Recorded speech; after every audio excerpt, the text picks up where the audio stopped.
بسم اللہ الرحمن الرحیم۔ السلام علیکم۔ آج ہے 19 مارچ اور دن ہے منگل کا۔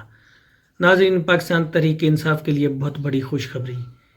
عمران خان صاحب کا ایک بہت بڑا فیصلہ، اس نے پاکستان تحریک انصاف کو بچا لیا، جو ایک بڑی خطرناک مہم تحریک انصاف کے خلاف لانچ کی گئی تھی اور جس میں اندر سے ایک دوسرے کو لڑایا جا رہا تھا، آج اس کا ڈراپ سین ہو گیا ہے۔ بڑے بڑے فیصلے لیے گئے ہیں کور کمیٹی کے اجلاس میں۔ ایک تو تحریک انصاف کا جو جلسہ کرنے جا رہی ہے اس سلسلے میں، دوسرا تمام لوگوں کو ریڈ زون میں طلب کیا گیا ہے۔ عمران خان صاحب اس بات پر سخت نالاں تھے کہ ابھی تک ڈی چوک پر دھرنا کیوں نہیں دیا گیا، اور خان صاحب جو روز خبریں پہنچتی تھیں کہ فلاں نے فلاں کو یہ کہہ دیا ہے، وہ سب آج اکٹھے ہو کر بیٹھ گئے ہیں اور آپس کے اختلافات کو دور کیا جا رہا ہے۔ خاص طور پر شیر افضل مروت صاحب، جو کہ بہت کم عرصے میں پاکستان تحریک انصاف میں اپنے لیے بہت زیادہ جگہ بنا گئے ہیں اور لوگوں کے دلوں میں اپنی محبتیں اجاگر کرنے میں کامیاب ہو گئے ہیں، انہوں نے تمام کور کمیٹی کے معزز ممبران کے ساتھ بیٹھ کے معذرت کی ہے اور آئندہ اپنے جو متضاد بیانات وہ دے دیتے ہیں ان سے گریز کرنے کا کہا ہے۔ اور ناظرین، عمران خان صاحب کے وکلاء کے جانب سے ایک بہت بڑی اور خوشخبری آ رہی ہے کہ عمران خان صاحب عید سے پہلے ہمارے ساتھ ہوں گے۔ ان کی بہن، ان کی ہمشیرہ علیمہ خان، انہوں نے بھی اس کے بارے میں تصدیق کی ہے کہ وہ جلد ہمارے ساتھ ہوں گے۔ کچھ ذرائع سے یہ بھی خبر آ رہی ہے کہ 27 رمضان تک عمران خان صاحب ہمارے ساتھ ہوں گے۔ کل جو عمران خان صاحب کا کیس اسلام آباد ہائی کورٹ میں تھا سائفر کا، وہ ان کے وکیل سلمان صفدر نے اڑا کر رکھ دیا ہے، کیونکہ عمران صفدر صاحب نے پہلے بھی جو جسٹس میاں گل حسن اورنگزیب ہیں اسلام آباد ہائی کورٹ کے جج، انہوں نے پہلے بھی اس کیس میں عمران خان کو 2 دفعہ ریلیف دیا تھا اور اسی کیس میں سپریم کورٹ سے بھی عمران خان کی ضمانت منظور ہوئی تھی۔ کل جب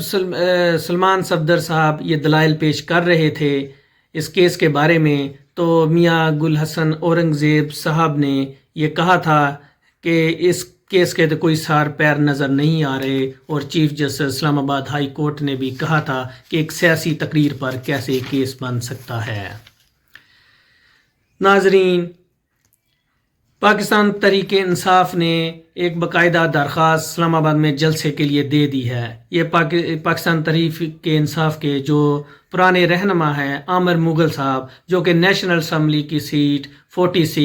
46 پہ پاکستان تحریک انصاف کے امیدوار تھے، جو فارم 45 کے مطابق جیتے ہوئے امیدوار ہیں، لیکن ان کے مد مقابل نون لیگ کے امیدوار کو فارم 47 کے مطابق جتا دیا گیا تھا۔ انہوں نے ایک درخواست دی ہے جس میں سے 3 جگہ کا ذکر کیا گیا ہے کہ ہمیں یہاں پہ 30 مارچ کو جلسے کی اجازت دی جائے۔ ان میں سے ایک ڈی چوک، دوسرا F9 پارک اور تیسرا پریڈ پارک ہے۔ انہوں نے یہ اس درخواست میں 23 مارچ کا جلسے کا ذکر بھی کیا ہے کہ ہمیں 23 مارچ کو اجازت دی جائے، لیکن 23 مارچ کو وہاں پہ پاکستان کے پریڈ بھی ہوتی ہے، پاکستان آرمی وغیرہ کی، تو ہو سکتا ہے 23 مارچ کو اجازت نہ ملے، لیکن امید کی جا رہی ہے 30 مارچ کو مل جائے گی۔ ناظرین، وزیر اعظم پاکستان میاں محمد شہباز شریف کے لیے بھی اہم خبر، جو قومی اسمبلی کے 2 حلقوں سے اپنی نشست جیتے تھے، ایک نشست جو قصور سے تھی اور دوسری لاہور سے، نیشنل اسمبلی کی 1 2 3 123 حلقے سے، انہوں نے قصور کی سیٹ چھوڑ دی تھی کیونکہ وہ 2 حلقے رکھ نہیں سکتے تھے، ایک سے ہی حلف لینا تھا۔ انہوں نے لاہور کی سیٹ سے حلف لیا تھا، وہ بھی اب خطرے میں ہے کیونکہ ان کے مد مقابل امیدوار ایڈوکیٹ افضل عظیم صاحب نے اس کو چیلنج کر دیا ہے، اس سیٹ کو، جس کے نثار درانی صاحب کی سربراہی میں 4 رکنی بینچ سماعت کر رہا ہے، جنہوں نے ابتدائی سماعت کی، جس میں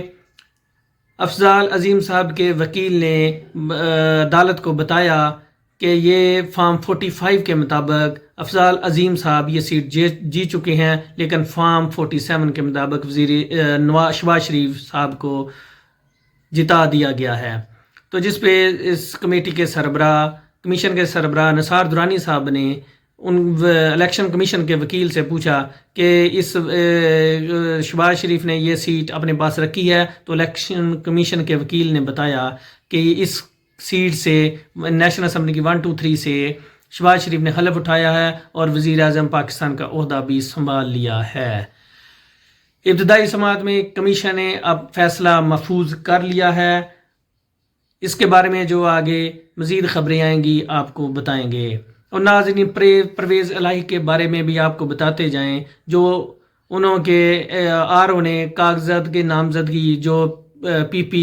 32 سے کاغذات انہوں نے جمع کروائے تھے وہ جمع نہیں کر رہے تھے، پھر الیکشن کمیشن میں اس کا کیس گیا۔ الیکشن کمیشن نے RO کو نوٹس جاری کر دیا ہے کہ ان کے کاغذات نامزدگی جمع کریں۔